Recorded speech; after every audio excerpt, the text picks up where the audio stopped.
Welcome back to my YouTube channel.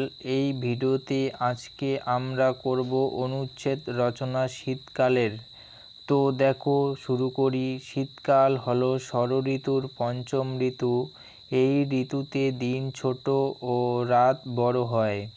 শীতকালে উত্তর দিক থেকে ঠান্ডা বাতাস বইতে থাকে এবং ঠান্ডা কনকনে শীত পড়ে। এই সময়ে সকালের দিকে ঘন কুয়াশা থাকে। শহরের তুলনায় গ্রামে শীতের প্রকোপ বেশি হয়। শীতকালে গ্রামে গঞ্জে খেজুর গাছের রসকে ফুটিয়ে যে পাটালি ও গুড় পাওয়া যায় তা দিয়ে পায়েস, নলেন গুড়ের সন্দেশ, মোয়া ইত্যাদি তৈরি হয়। এই সময় সকলের মধ্যেই যেন একটা জড়সড় ভাব দেখা যায়। শীতের প্রকোপে গায়ে গরম জামা কাপড় পরতে হয়।